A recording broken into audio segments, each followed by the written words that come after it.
ಶಿವಾನಂದಪುರ ಪಾದಕ್ಕೂ ಸದಾಶಿವಾನಂದಪುರ ಪಾದಕ್ಕೆ ನಮಸ್ಕಾರ ಮಂಗಲವನ್ನು ಸಲ್ಲಿಸಿ ತತ್ಸ್ವರೂಪಿಗಳಾಗಿರುವಂಥ ಶ್ರೀಮದ್ ಜಗದ್ಗುರು ಪೂರ್ಣಾನಂದಪುರ ಪಾದಕ್ಕೂ ಹಾಗೂ ಶ್ರೀಮದ್ ಜಗದ್ಗುರು ಶ್ರದ್ಧಾನಂದಪುರ ಪಾದಕ್ಕೆ ನಮಸ್ಕಾರ ಮಂಗಲವನ್ನು ಮಾಡಿ ಶ್ರೀ ಸದ್ಗುರು ರೇವಣ ಸಿದ್ದೇಶ್ವರ ಪ್ರಪಾದಕ್ಕೂ ವಾಸುದೇವ ಪ್ರಪಾದಕ್ಕೆ ನಮಸ್ಕಾರ ಮಂಗಲವನ್ನು ಸಲ್ಲಿಸಿ ಜಗದ್ಗುರು ಸಿದ್ದಾವಡ ಪ್ರಪಾದಕ್ಕೂ ಅರುಳು ಜ್ಯೋತಿ ಶಿವಪುತ್ರ ಪ್ರಪಾದಕ್ಕೆ ನಮಸ್ಕಾರ ಮಂಗಲವನ್ನು ಸಲ್ಲಿಸಿ ಮಠದ ಒಡೆಯರಾಗಿರ್ತಕ್ಕಂಥ ಶ್ರೀ ಸದ್ಗುರು ನೂತನ ಶಿವಾನಂದಪ್ಪ ಅವರ ಪಾದಕ್ಕೆ ನಮಸ್ಕಾರ ಮಂಗಲವನ್ನು ಸಲ್ಲಿಸಿ ಸಂಚಾಲಕರಾಗಿರುವಂಥ ಪರಮ ಪಾವನ ಮೂರ್ತಿಗಳಾಗಿರುವಂಥ ಶ್ರೀ ಸದ್ಗುರು ವಿದ್ಯಾನಂದಪ್ಪ ಅವರ ಪಾದಕ್ಕೆ ನಮಸ್ಕಾರ ಮಂಗಲವನ್ನು ಮಾಡಿ ಸರ್ವ ಗುರು ಮಾತೆಯವರಿಗೂ ಕೂಡ ನಮಿಸಿ ಸರ್ವ ಮಹಾತ್ಮರಿಗೂ ನಮಸ್ಕಾರ ಮಂಗಲವನ್ನು ಸಲ್ಲಿಸಿ ತಮ್ಮೆಲ್ಲರ ಹೃದಯದಲ್ಲಿ ಸಾಕ್ಷಿ ರೂಪದಿಂದ ಪ್ರಕಾಶಮಾನವಾಗಿರುವಂಥ ಪರಮಾತ್ಮನಿಗೂ ಕೂಡ ನಮಸ್ಕಾರ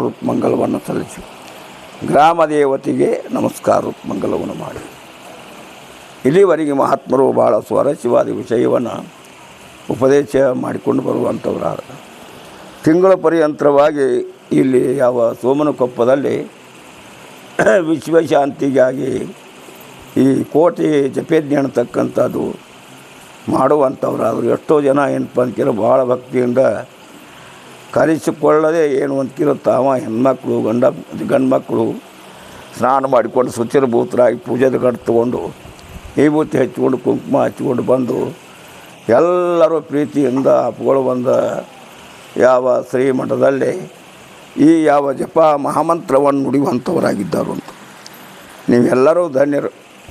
ಅದಕ್ಕಾಗಿ ಪ್ರಕಾರವಾಗಿ ಇಲ್ಲೇನು ಅಂತೇಳಿ ಇವತ್ತು ಕೊನೆಯ ದಿವಸ ಅಂತೇಳಿ ಅಂದರೆ ಅಮಾವಾಸ್ಯೆ ಮರುದಿವಸ ಅಮಾವಾಸ್ಯೆ ಇವತ್ತು ಅಮಾವಾಸ್ಯೆ ದಿವಸ ಮುಗಿಯುವಂಥದ್ದಾಗಿತ್ತು. ನಾವು ಹೋಗ್ಬೇಕಾಗಿತ್ತು, ಏನೋ ಇರಲಿ ಅಂತೇಳಿ ಉಳ್ಕೊಂಡು ಭಾಳ ಸಂತೋಷ ಆಯಿತು. ಮತ್ತೀಗ ಮುಂಜಾನೆ ಏನು ಹೋಗೋದಿಲ್ಲ, ಈಗ ಹೋಗ್ತಾ ಇದ್ದೆವು. ಅದಕ್ಕಾಗಿ ಏನು ಅಂತೀರ ಈಗ ಬಿಡದಾಗ ಊಟಗಳದಾವ ಶೀಘ್ರ ನೀವು ಬರ್ತದ್ರೆ ಬರೀಬೇಕಾರೆ ಅದಕ್ಕಾಗಿ ಏನು ಅಂತೇಳಿ ಕೇಳಿದ್ರೆ ಇವತ್ತಿನ ಪ್ರಸ್ತುತ ವಿಷಯ ಏನಪ್ಪ ಅಂತೀರ ದೇಶ ಕಾಲ ವಸ್ತುಗಳಿಂದ ಈಶನು ಬರಿವನು. ಈಶ ಅಂದರೆ ಪರಮಾತ್ಮ ಅಂತ, ಈಟಂದ್ರೆ ಮಾಯ. ಆ ಮಾಯೆಯನ್ನು ತನ್ನ ಸ್ವಾಧೀನವಾಗಿ ಇಟ್ಕೊಂಡಿರ್ತಕ್ಕಂಥವನಿಗೆ ಏನಂತಾರಪ್ಪ ಅದು ಈಶ ಅಂತಾರೆ. ಏನು ಅಂದರೆ ಪರಮಾತ್ಮ ಹೆಂಗದನಂತರ ಶುದ್ಧ ಸತ್ವಗುಣಯುಕ್ತವಾಗಿರುವಂಥದ್ದು ಯಾವುದು ಮಾಯ ಅದ. ಮಾಯೆಯಲ್ಲಿ ಏನದನಪ್ಪ ಅಂದ್ರೆ ಅದಾನು ಅದು ಏನು ಮಾಡಿತ್ತಂದ್ರೆ ಪರಮಾತ್ಮನ ಆಶ್ರಯ ಮಾಡಿಕೊಂಡವ್ರು ಅಂತ. ದೊಡ್ಡ ಶ್ರೀಮಂತರ ಮನೆ ಒಳಗೆ ನಾಯಿ ಕಟ್ಟಿರ್ತಾರೆ, ನಾಯಿ ದೊಡ್ಡ ನಾಯಿ ಕಟ್ಟಿರ್ತಾರೆ. ನಾಯಿ ಕಟ್ಟಿದಾಗ ಅದು ನಾಯಿ ಏನಪ್ಪ ಅದು ಯಾರಾದರೂ ಬಂದರೆ ಅವು ಒಟ್ಟಡಿ ಏನಪ್ಪ ಅಂದ್ರೆ ಊಡೇ ಬರ್ತತಿ ಅಂತ. ಯಜಮಾನ್ರೆ ಚಾ ತಡಿ ಇಟ್ಟ ಅಂದ ಕೂಡಲೇ ಗುಂಡು ಬಾಲ ಹಾಕಿಕೊಂಡು ಬರ್ತತಿ. ಅದು ಏನು ಮಾಡೋದಿಲ್ಲ ಬರೀ ಅಂತ ಹೇಳ್ತಾರೆ. ಹಂಗೆ ಪರಮಾತ್ಮನು ಅಂತವೇನಪ್ಪ ಅಂದ್ರೆ ದೊಡ್ಡ ಶ್ರೀಮಂತವ ಇಡೀ ಜಗತ್ತಿಗೆ. ಈ ಯಾವ ಸೃಷ್ಟಿ ಅನ್ನುವಂಥದ್ದು ಯಾರಿಂದ ಉತ್ಪತ್ತಿ ಆಗಿತ್ತು ಅಂತ ಹೇಳ್ತಿದ್ರೆ ಪರಮಾತ್ಮನಿಂದ ಉತ್ಪತ್ತಿ ಆಗುವಂಥದ್ದಾಗಿತ್ತಂತ ಅಂದಾಗ ಅವನು ಆಶ್ರಯ ಮಾಡಿಕೊಂಡಿರ್ತಕ್ಕಂಥದ್ದು ಯಾವುದು ಮಾಯ ಅದ. ಅದಕ್ಕೆ ಏನಂತಾರಪ್ಪ ಈಟ ಅಂದ್ರೆ ಮಾಯ ಅಂತ. ಯಾಮ ಸಾಮ ಯಾವುದು ಇರುವುದಿಲ್ಲ ಅದಕ್ಕೇನಂತಾರಪ್ಪ ಅಂದ್ರೆ ಮಾಯ ಅಂತಾರೆ. ಮತ್ತು ಇದ್ದವ್ರು ಯಾರಪ್ಪ ಅಂದ್ರೆ ನೀನು ಅದಿ. ನಿಜವಾದ ವರ್ಣ ನಿಂದ ನಡೆಯುತ್ತಿಲ್ಲಿ ನೀವೆಲ್ಲ ಏನು ಕುಂತಿರಲಿಲ್ಲ. ಈ ದೇಹದ ವ್ಯವಹಾರ ಏನಪ್ಪ ಅಂದ್ರೆ ವರ್ಣನಿಲ್ಲ, ಮನಸಾದಿಗಳ ವರ್ಣನಿಲ್ಲ. ಲಕ್ಷ್ಯವಾದ ಶುದ್ಧ ಚೈತನ್ಯ ಪರಬ್ರಹ್ಮ ಸ್ವರೂಪದ ವರ್ಣನವೇ ಮುಖ್ಯ. ಇವೆಲ್ಲ ಹೊರಗಿನ ವರ್ಣನ ಅದಾವಲ್ಲ ವ್ಯಾಪ್ಯ ವರ್ಣನೆಗಳು. ಇದು ನಿಜವಾದ ವರ್ಣನ ಏನತ್ತಪ್ಪ ಅದಕ್ಕಿರ ಆನಂದವನ್ನು ಉಂಟು ಮಾಡುವಂಥದ್ದಾಗೈತಿ ಅಂತಂದ್ರೆ ಆನಂದವನ್ನು ಕೊಡತಕ್ಕಂಥದ್ದು ಅಂತ. ಯಾವಾಗಲೂ ನೀವು ಆನಂದ ಸ್ವರೂಪರೇ ಅದೀರಿ, ನಿಮಗೇನು ದುಃಖ ಅನ್ನುವಂಥದ್ದಿಲ್ಲ. ಮತ್ತು ಯಾಕಂದರೆ ವಿಶಿಷ್ಟ ಆಗಿರಿ ದುಃಖ ಕಾಣ್ತತಿ ಇಷ್ಟ. ಎಲ್ಲಿ ವಿಶಿಷ್ಟ ಆಕಾರೋ ಅಲ್ಲಿ ದುಃಖದ, ಎಲ್ಲಿ ಉಪಹಿತದಾರ ಅಲ್ಲಿ ಸುಖ ಅದ. ಉಪಹಿತದಲ್ಲಿ ಏನಪ್ಪ ಉಪಾಧಿ ಆಗೈತಿ ಅಂತಃಕರಣ. ಪರಮಾತ್ಮ ಉಪಹಿತ ಆಗ್ಯಾನ, ಅಸಂಗವಾಗಿದ್ದಾನೆ. ಹೆಂಗೆ ಮಹಾತ್ಮರು ತಿಳ್ಕೊಂಡಾರ ಅವರು. ಉಪಹಿತ ಅಂದರೆ ಏನಪ್ಪ ಅಂದ್ರೆ ಉಪಾಧಿ ವಾರ್ಯಕ್ಕೂ ಉಪಹಿತ ಕಹೆ. ಉಪಹಿತ ಅಂದರೆ ಏನಪ್ಪ ಅಂದ್ರೆ ಉಪಾಧಿ ಎಷ್ಟು ದೇಶದಲ್ಲಿದೆ ಅಷ್ಟು ದೇಶದಲ್ಲಿ ಇರ್ತಕ್ಕಂಥ ಯಾವ ಚೇತನಕ್ಕೆ ಉಪಹಿತ ಅಂತಾರೆ. ಇಂಥ ಉಪಹಿತವಾಗಿರ್ತಕ್ಕಂಥ ಚೇತನ ಯಾರಪ್ಪ ಅಂದ್ರೆ ತೊಂಪದ ಲಕ್ಷ್ಯವಾದ ಪ್ರತ್ಯೇಗಾತ್ಮನು. ತೊಂಪದ ಲಕ್ಷ್ಯವಾದ ಪ್ರತ್ಯೇಗಾತ್ಮನೇ ತತ್ವದ ಲಕ್ಷ್ಯವಾದ ಪರಬ್ರಹ್ಮವತ್ತು. ಅಂಥ ಪರಬ್ರಹ್ಮ ಸ್ವರೂಪವೇ ನೀನಿದ್ದೀಯ ತಿಳಿ ಈ ಪ್ರಕಾರವಾಗಿ ಹೇಳಾಕತ್ಯಾರ. ನಿನ್ನ ವರ್ಣನವೇ ನಿಜವಾದ ವರ್ಣನ. ಇವು ಹೊರಗಿನ ವರ್ಣನ ಅನ್ನುವಂಥವೇನಪ್ಪ ನಿಜವಾದ ವರ್ಣನ ಅಲ್ಲ. ಅಖಂಡ ನಿರ್ಗುಣ ಬ್ರಹ್ಮಾಭಿನ್ನ ಪ್ರತ್ಯೇಗಾತ್ಮ ಸ್ವರೂಪರೇ ಶಿವಾನಂದಪ್ಪಗಳು, ಪೂರ್ಣಾನಂದಪ್ಪಗಳು, ಶ್ರದ್ಧಾನಂದಪ್ಪಗಳು, ರೇವಣ ಸಿದ್ದೇಶ್ವರು, ವಾಸುದೇವಪ್ಪಗಳು. ಅದಕ್ಕಾಗಿ ಈ ಊರೊಳಗೆ ಎಷ್ಟೋ ದಿವಸ ವಾಸುದೇವ ಅಪ್ಪಗಳು ಶಾಸ್ತ್ರ ಹೇಳ್ಯಾರ ಕ್ರಮವಾಗಿ. ಸಾಮಾನ್ಯ ಅಲ್ಲ. ಅಪ್ಪಗಳಿದ್ದಾಗ ಪೂರ್ಣಾನಂದ ಅಪ್ಪಗಳಿದ್ದಾಗ ವಡಕಪ್ಪದ್ದ ಅವರು ಮತ್ತು ಚಂದಪ್ಪನವರು ಮತ್ತು ಏನಪ್ಪ ಸಿದ್ದನಗೌಡರು ಎಲ್ಲರೂ ವಯನ್ನರ ಫಕೀರಪ್ಪನವರು ಎಲ್ಲರೂ ಬಹಳ ಭಕ್ತಿಯಿಂದ ಕ್ರಮವಾಗಿ ಶಾಸ್ತ್ರವನ್ನು ಕೇಳುವಂಥವರಾಗಿದ್ದಾರು ಅಂಥ ಅಖಂಡ ನಿರ್ಗುಣ ಬ್ರಹ್ಮಾಕಾರ ವೃತ್ತಿ ಒಳಗಿರುವಂಥ ಮಹಾತ್ಮರು ನಿಮ್ಮ ಊರಲ್ಲಿ ಬಂದು ಹೋಗುವಂಥವರಾಗಿದ್ದಾರೆ. ಅವರೆಲ್ಲ ಪಾದ ಸ್ಪರ್ಶವನ್ನು ಮಾಡ್ತಕ್ಕಂಥವರಾಗಿದ್ದಾರು ಅಂತ. ಅದಕ್ಕಾಗಿ ಈ ಪ್ರಕಾರವಾಗಿ ಇಲ್ಲೇನು ಅಂತ ಹೇಳ್ತಿದ್ರೆ, ದೇಶ ಕಾಲ ವಸ್ತುಗಳಿಂದ ಈಶನು ಒಲಿವನು. ಇಲ್ಲೇನಪ್ಪ ಇದು ಏನಾಯ್ತು ಅಂದ್ರೆ ಕ್ರಿಯಾಪಾದ ಅಂತಾರೆ. ಕ್ರಿಯಾಪಾದೊಳಗಿನ ಇದು ಏನಪ್ಪ ಅಂದ್ರೆ ಒಂದು ಪದ. ಕ್ರಿಯಾ ಏನಪ್ಪ ಕರ್ಮ ಅಂತ. ಕರ್ಮದಲ್ಲಿ ಒಂದು ವಿಹಿತ ಕರ್ಮದ, ಒಂದು ನಿಷಿದ್ಧ ಕರ್ಮದ. ನಿಷಿದ್ಧ ಕರ್ಮ ಮಾಡಿದರೂ ಕೂಡ ಏನಪ್ಪ ಅಂದ್ರೆ ಅವರಿಗೆ ಏನಾಕತ್ತೆ ಅಂತ ಹೇಳ್ತಿದ್ರೆ ಪರಮಾತ್ಮ ಆಶೀರ್ವಾದ ಮಾಡ್ತಾನೆ. ಏನು ಅಂದ್ರೆ ದೇಶ ಕಾಲ ವಸ್ತುಗಳಿಂದ ಈಶನು ಒಲಿವನು ಅಂತ. ದೇಶ ಅಂದ್ರೆ ಏನಪ್ಪ ಅಂದ್ರೆ ಪವಿತ್ರವಾದ ದೇಶ ಅಂತ. ಕಾಶಿ ದೇಶ. ಕಾಶಿ ಯಾವ ದೇಶ ಅನ್ನುವಂಥದ್ದದ, ಅಲ್ಲಿ ಯಾರದಾರಪ್ಪ ಅಂದ್ರೆ ವಿಶ್ವನಾಥ ಅನ್ನುವಂಥ ಉದಾಹರಣೆ. ಕೈಲಾಸಪತಿ ಪರಮಾತ್ಮನೇ ಏನು ಮಾಡಿಪ್ಪ ವಿಶ್ವೇಶ್ವರ ಲಿಂಗ ರೂಪದಿಂದ ಬಂದ ಅಂತ. ಅದ ವಿಶ್ವನಾಥ ಅಂದರೆ ಏನಪ್ಪ ಜ್ಯೋತಿರ್ಲಿಂಗ ಅಂತ. ವಿಶ್ವನಾಥ ಜ್ಯೋತಿರ್ಲಿಂಗ. ಆ ಜ್ಯೋತಿರ್ಲಿಂಗ ಅನ್ನುವಂಥದ್ದು ಒಂದು ಮೂಲಿ ಒಳಗದ. ಆಮೇಲೆ ಅದಕ್ಕೆ ಸುತ್ತು ಕಡಿ ಏನು ಮಾಡಿರಪ್ಪ ಚಕ್ಕ ಚೌಕ ಬೆಳ್ಳಿ ಕವಚ ಅನ್ನುವಂಥದ್ದು ಹಾಕುವಂಥವ್ರಾಗಿದ್ದಾರೆ. ನಟ್ಟ ನಡು ನಿಂಗು ಅದ ತೆಗ್ಗಿನಾಗ ಹತ್ತಿ. ಮತ್ತು ಆಮೇಲೆ ಎಲ್ಲರೂ ಏನು ಮಾಡ್ತಾರಪ್ಪ ಅಂತೀರ ಅಭಿಷೇಕ ಮಾಡತಕ್ಕಂಥವ್ರಾಗಿದ್ದಾರೆ. ಅಲ್ಲಿ ಹೋಗಿ ಅದನ್ನು ಮುಟ್ಟಿ ಏನಪ್ಪ ಅಂದ್ರೆ ಅಲ್ಲಿ ಎಲ್ಲ ಅಭಿಷೇಕದ ಸಾಮಾನು ನೀರೇ ಇರ್ತಾವೆಲ್ಲ ತುಂಬಿಕೊಂಡು ಹೋಗ್ತಾ ಇದ್ದಾರು ಅಂತ. ಇದು ಈಗ ಏನಪ್ಪ ಅಂತೀರ ಮೋದಿಯವರ ಬಂದು ಗಂಗಾ ನದಿಯಿಂದ ನೇರವಾಗಿ ವಿಶ್ವನಾಥನ ಗುಡಿಗೆ ಬರುವಂಗೆ ಎಲ್ಲ ರಸ್ತೆಯನ್ನು ಮಾಡ್ತಕ್ಕಂಥವರಾಗಿದ್ದಾರು ಅಂತ. ಅದಕ್ಕಾಗಿ ಈ ಪ್ರಕಾರವಾಗಿ ಏನು ಅಂತೀರ ದೊಡ್ಡ ಕಾರ್ಯ. ಭಾಳ ಪ್ರೀತಿ ಅವ್ರ ದೇವರ ಮೇಲೆ. ಆದ್ದರಿಂದ ನೀವೇನೋ ಚಿತ್ತಾಪಕ್ಕ ಮಾಡ್ತಾರೆ. ಜಗತ್ತಿನ ಜನ ಮಾಡ್ಕೊತ ಹೋದ ಹಿಂಗೆ ಎಲ್ಲಿ ಯೋಗ್ಯತೆ ಅಲ್ಲಿಕ್ಕೆ ಏನಪ್ಪ ಅಂದ್ರೆ ಹಿಂಗೆ ಇರತ್ತೆ ಇರುವಾಗ ನಾವು ತೊಗೊಂಡಾಗ ಏನು ಮಾಡೋತಿ. ಅದಕ್ಕಾಗಿ ಈ ಪ್ರಕಾರವಾಗಿ ಅಲ್ಲಿ ಏನಪ್ಪ ಅಂದ್ರೆ ವಿಶ್ವನಾಥ ಅನ್ನುವಂಥ ಇದ್ದಾನೆ ಪರಮಾತ್ಮ. ಕೈಲಾಸಪತಿ ಪರಮಾತ್ಮನ ಅಲ್ಲಿ ಏನಪ್ಪ ಅಲ್ಲಿಯೂ ಸುಮಾರು ಇರುವುದ ಜನ ಎಲ್ಲ ಕಡೆ ಐತೆ. ಅದಕ್ಕಾಗಿ ವಾರಣಾಸಿ ಅನ್ನತಕ್ಕಂಥ 2 ನದಿಗಳದಾವ. ವಾರಣಾಸಿ ಅನ್ನುವಂಥ ನಾಮ ಬಂತ. ಅದಕ್ಕೆ ಕಾಶಿ ಅಂತೇಳಿ ಹೆಸರು ಮಾತಿ, ವಾರಣಾಸಿ ಅನ್ನತಕ್ಕಂಥ ಹೆಸರು ಬಂದರೆ ವರ ಮತ್ತು ನಸಿ ಅನ್ನುವಂಥ 2 ನದಿಗಳವು. ಆ ನದಿಗಳನ್ನುವಂಥವು ಏನು ಮಾಡ್ಯವ್ರ ಪದ, ಆ ನದಿಗಳ ಮಧ್ಯದಲ್ಲಿ ವಿಶ್ವನಾಥನ ಗುಡಿ ಅದ. ವಿಶ್ವನಾಥನ ಗುಡಿ ಐತಿ. 2 ನದಿಗಳು ಹೋಗಿ ಎಲ್ಲಿ ಕೂಡ್ತಾವು ಅಂತೇಳಿದ್ರೆ ಗಂಗಾ ನದಿ ಕೂಡ್ತಾ ಇದ್ದವು. ಆ 2 ನದಿಗಳ ಮಧ್ಯದಲ್ಲಿ ಯಾರ ಪ್ರಾಣವನ್ನು ಬಿಡ್ತಕ್ಕಂಥವ್ರಾಗಿದ್ದಾರೋ ಅವರು ಪಾಪಿಗಳರಾಗಲಿ ಅಥವಾ ಪುಣ್ಯವಂತರಾಗಲಿ, ಪ್ರಾಣ ಬಿಡುವ ಸಮಯದೊಳಗೆ ಅವರು ಪಾಪಿಗಳಿದ್ರು ಕೂಡ ಹೆಂಗೆ ಬಿಡ್ತಾ ಇದ್ದಾರಪ್ಪ ಅಂದ್ರೆ ಬಲಗಿವಿ ಮ್ಯಾಲ ಮಾಡಿ ಬಲಭುಜೆ ಮ್ಯಾಲ ಮಾಡಿ ಏನು ಮಾಡ್ತಾರಪ್ಪ ಪ್ರಾಣವನ್ನು ಬಿಡ್ತಾರು ಅಂತ. ಅದು ಹಂಗೆ ಕೆಡಿ ಹೊಡೆದ್ರು. ಯಾಕಂದರೆ 2 ನದಿಗಳು ಪವಿತ್ರವಾದ ನದಿಗಳದಾವು. ಆ ನದಿಗಳ ಸಾಮರ್ಥ್ಯ ಮೂಲಕವಾಗಿ ಪಾಪಿಗಳಿದ್ದರೂ ಕೂಡ ಅಲ್ಲಿ ಸತ್ತರ ಏನಾಕತ್ತೆ ಅಂದರೆ ಅದು ದೇಶ ಪವಿತ್ರವಾದ ದೇಶ. ದೇಶ ಅಂತಾರೆ. ಯಾವ ದೇಶ ಅಂದರೆ ಕಾಶಿ ದೇಶ ಅಂತಾರೆ. ಅಲ್ಲಿ ಯಾರ ಪ್ರಾಣ ಬಿಡುತ್ತಾರೋ ಅವ್ರಿಗೇನಪ್ಪ ಅಂದ್ರೆ ಮೋಕ್ಷ ಆಕೈತೆ. ಕಾಶನ್ ಮರಣಾನ್ ಮುಕ್ತಿ. ಕಾಶಿ ಒಳಗೆ ಏನಪ್ಪ ಅಂದ್ರೆ ಯಾರು ಸಾಯ್ತಾ ಇದ್ದಾರೋ, ಶರೀರ ಹೊಕ್ಕತಿ, ಅವರು ಮುಕ್ತರೇ ಇದ್ದಾರು ಅಂತ. ಬಂಧನ್ನುವಂಥದ್ದು ಅವರಿಗೆಲ್ಲ ಅಂತ. ಅದಕ್ಕಾಗಿ ಈ ಪ್ರಕಾರವಾಗಿ ಪವಿತ್ರವಾದ ದೇಶ ಯಾವುದು? ಕಾಶಿ ದೇಶದ.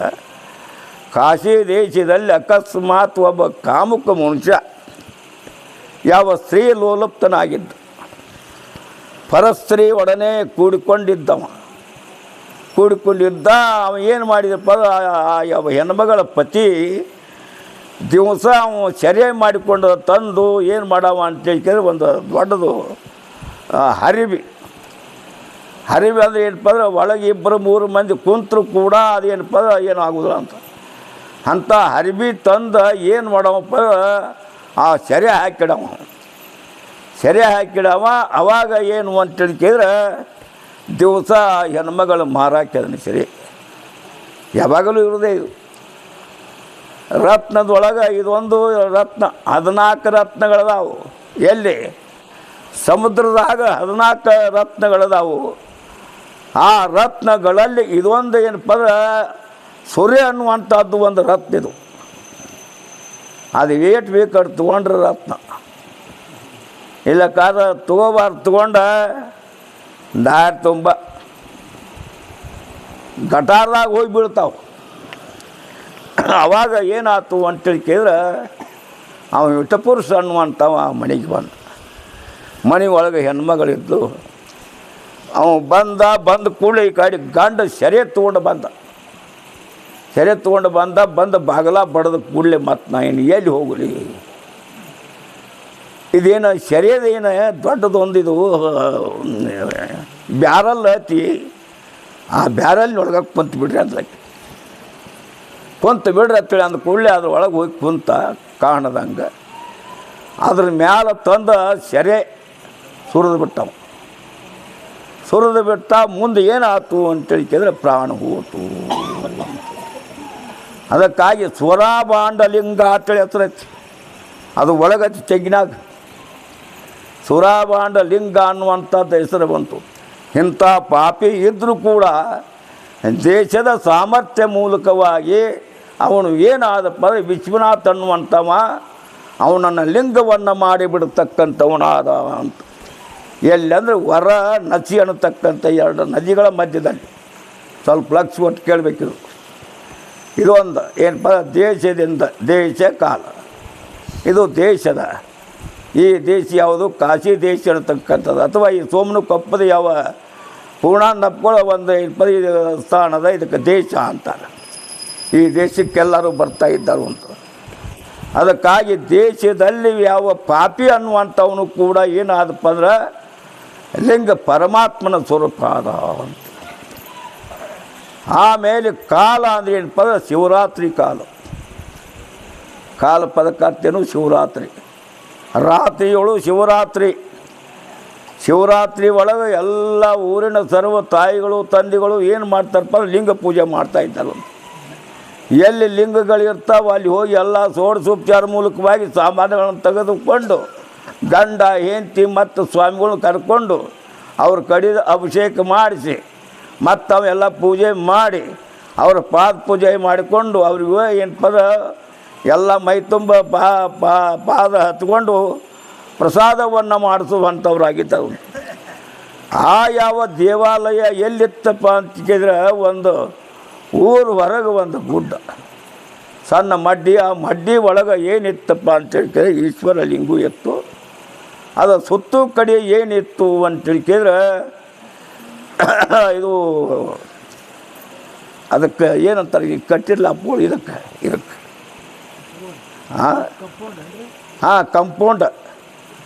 ಕಂಪೌಂಡ್ ಇತ್ತು. ಅದು ಭಾಳ ಹತ್ರ ಇತ್ತು.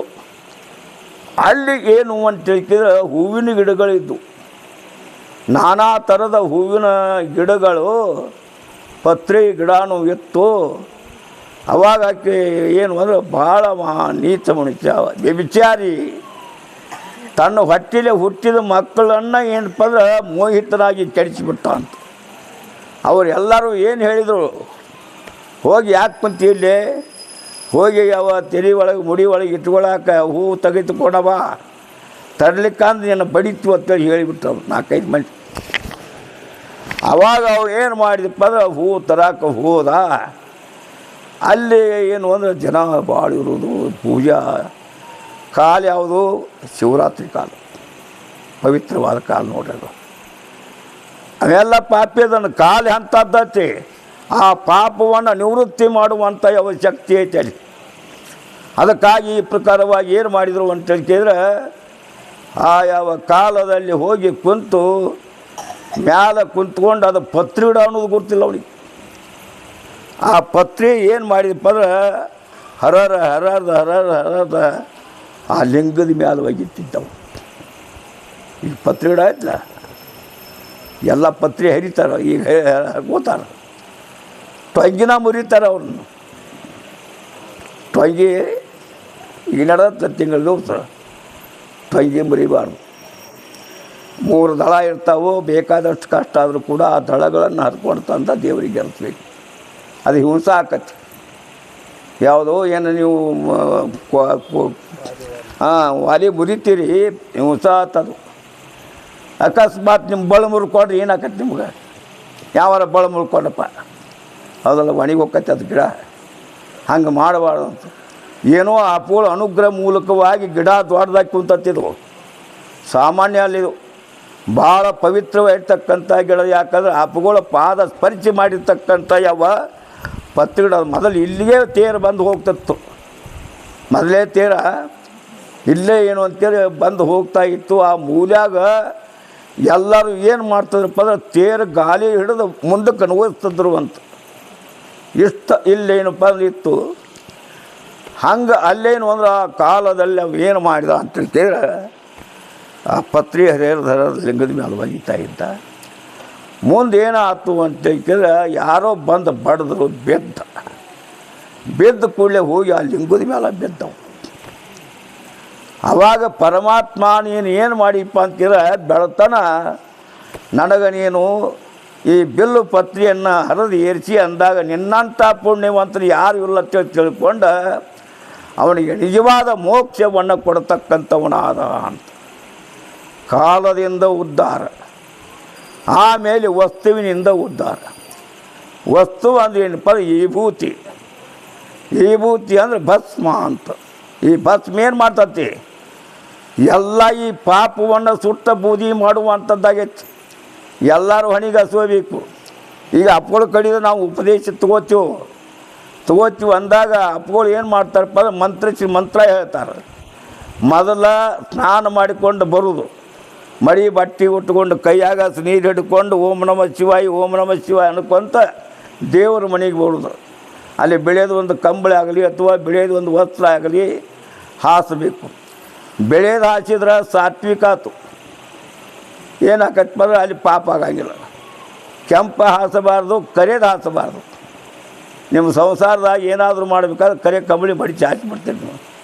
ಸ್ವಾಮಿಗಳಿಗೆ ಊಟಕ್ಕೆ ಕರೆಸಿರ್ತೀರಿ, ಅವಾಗ ಏನು ಮಾಡ್ಬೇಕು, ಕರಿಮೆ 4 ಪದರ ಮಾಡಿ ಹಾಕಿ ಅದ್ರ ಮೇಲೆ ಕೂಡಿಸಿ ಪಾದ ಪಡ್ಕೊಂಡು ಕಳಿಸ್ತಾ ಇದ್ದೀರಿ. ಇದು ನೇಮದ. ಅಂದ್ರೆ ಏನು ಅಂತೇಳಿ ಕೇಳಿದ್ರೆ, ಬೆಳೆ ಕಂಬಳಿಗಳನ್ನು ಹಾಸ್ಕೋಬೇಕು ಅಂತ. ಹಾಯಿಸ್ಕೊಂಡು ಹೋಗಿ ಅದ್ರ ಮೇಲೆ ನಿಂತು ಆ ನೀರು ಸಿಂಬಡಿಸಿ ಓಂ ನಮಃ ಶಿವಾಯ ಎಂದು 5 ಸಾರಿ ಎಂದು ಅಲ್ಲಿ ಭೂಮಿ ತಾಯಿಗೆ ನಮಸ್ಕಾರ ಮಾಡಬೇಕು ಅಂತ. ದೇವರ ಮನೆ ಒಳಗೂ ಕೂಡ ಭೂಮಿ ಅನ್ನುವಂಥದ್ದು ಐತಿ. ಭೂಮಿ ಅನ್ನುವಂಥದ್ದು ಭಾಳ ಪವಿತ್ರವಾದದ್ದು. ಭೂಮಿದಲ್ಲ ಭಾಳ ಪವಿತ್ರ. ಭೂಮಿ ತಾಯಿ ಅಂದರೆ ಏನಪ್ಪ, ಜೀವನ್ಮುಕ್ತಳಾಕಿ.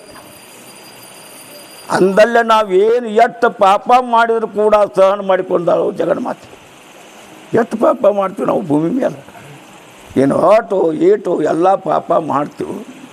ಆದರೂ ಕೂಡ ಏನಪ್ಪ ಯಾವ ತಾಯಿ ಕುಲು ನಕ್ಕಂತ ಅದಾಗಿದ್ದಾಳು ಅಂತ. ಬ್ರಹ್ಮಜ್ಞಾನಿ ಜೀವನ್ಮುಕ್ತಳಾಕಿ. ಅದಕ್ಕಾಗಿ ಭೂಮಿ ಅಂದರೆ ಸಾಮಾನ್ಯ ಅಲ್ಲ. ಇವೆಲ್ಲ ಏನಪ್ಪ ತಿಳ್ಕೊಳ್ಳೋಕ್ಕಾದ್ರೆ ಭಾಳ ಏನಪ್ಪ ವಿಷಯ ಸೂಕ್ಷ್ಮ ಇರ್ತಕ್ಕಂಥದ್ದು. ಆವಾಗ ಏನು ಅಂತೀರ, ಅದು ಅರಣ್ಯದ ಒಳಗೆ ಒಬ್ಬ ಬೇಡ ದಿವಸ ಭೇಟಿ ಆಡಲಿಕ್ಕೆ ಹೋಗವ. ಹೋದಾಗ ಏನು ಅಂತ ಹೇಳ್ತಿದ್ರೆ, ಅಲ್ಲೇ ಮರಣ ಬಂತವ್ರು ಸತ್ತ ಅಂಗಾತ ಮಾಡ್ಕೊಂಡ. ಒಂದು ಏನಪ್ಪ ಅಂದ್ರೆ ನಾಯಿ ಅನ್ನುವಂಥದ್ದು ಏನು ಮಾಡ್ತಿ ಅಂತ ಹೇಳ್ತಿದ್ರೆ ಸುಡುಗಾಡದೊಳಗೆ ಏನು ಜನ ಸುಟ್ಟು ಬೂದಿ ಇರ್ತೈತಿಲ್ಲ, ಆ ಬೂದಿ ಮ್ಯಾಲೆ ಹಾಕಿ ಅದಕ್ಕೆ ಚಿತಾಭಸ್ಮ ಅಂತಾರೆ. ಈ ಚಿತಾಭಸ್ಮವನ್ನು ಯಾರು ಹಚ್ಕೊಂಡಾರಪ್ಪ ಅಂದ್ರೆ ಪರಮಾತ್ಮ ಮೈ ತುಂಬ ಈ ಚಿತಾಭಸ್ಮವನ್ನು ಹಚ್ಕೊಂಡಾರ. ದಿವಸ ಬೇಕಾದ ಅವನಿಗೆ ಪರಮಾತ್ಮನಿಗೆ. ಯಾಕಂದ್ರೆ ಆ ಚಿತಾಭಸ್ಮದಲ್ಲಿ ಏನು ಹಚ್ಚಂದ್ರೆ ಯಾರ ಬ್ರಹ್ಮಜ್ಞಾನಿಗಳು ಇರ್ತಾರೆ, ಹೆಣ್ಮಕ್ಳು ಏನಪ್ಪ ಅಂದ್ರೆ ಗಂಡು ಮಕ್ಕಳು ಬ್ರಹ್ಮಜ್ಞಾನಿಗಳಿರ್ತಾರೆ. ಆ ಯಾವ ಬೂದಿಯನ್ನು ನಾನು ಹಚ್ಕೊಂಡಿನಿ ಅಂದರೆ ನನಗೆ ವಿಲಕ್ಷಣ ಆನಂದ ಆಕತೆ ತಿಳಿ ಪ್ರಕಾರವಾಗಿ ಪರಮಾತ್ಮ ಆ ಯಾವ ಬೂದಿಯನ್ನು ಚಿತಾಭಸ್ಮವನ್ನು ಮೈ ತುಂಬ ಲೇಪನ ಮಾಡಿಕೊಳ್ತಕ್ಕಂಥವನಾಗಿದ್ದಾನು ಅಂತ. ಆ ನಾಯಿ ಅನ್ನುವಂಥದ್ದು ಏನು ಮಾಡ್ತಿಪ್ಪ ಅಂತೀರ, ಆ ಸುಡುಗಾಡದೊಳಗೆ ಏನು ಚಿತಾಭಸ್ಮ ಇತ್ತು ಅದ್ರ ಮ್ಯಾಲೆ ಅಲ್ಲೇ ಹೋಗಿ ಕೊಡ್ದ ಒಬ್ಬ ಬೀಡ ಸತ್ತು ಬಿದ್ದಿದ್ದ. ಅವನ ಹಣೆ ಮೇಲೆ ಏನು ಆತ್ಮದ ಕಾಲಿಟ್ಟು ಕುಳ್ಳೆ ಅದು 3 ಬಟ್ಟು ಇವತ್ತು ಹಚ್ಚಿದಂಗೆ ಆತು. ಅವಾಗ ಪರಮಾತ್ಮ ಅಂದ, ಛೇ ಇಂಥ ಪಾಪಿ ಇದ್ದರೂ ಕೂಡ ಇವನು ವಿಭೂತಿ ಹಚ್ಕೊಂಡಾನ ಅಂದಾಗ ಇವನಂಥ ಪುಣ್ಯವಂತರು ಯಾರು ಇಲ್ಲ ತಿಳ್ಕೊಂಡು ಸಾಯುಜ್ಯ ಪದವಿಯನ್ನು ಕೊಡತಕ್ಕಂಥವನು ಆದಾತಂದ್ರೆ.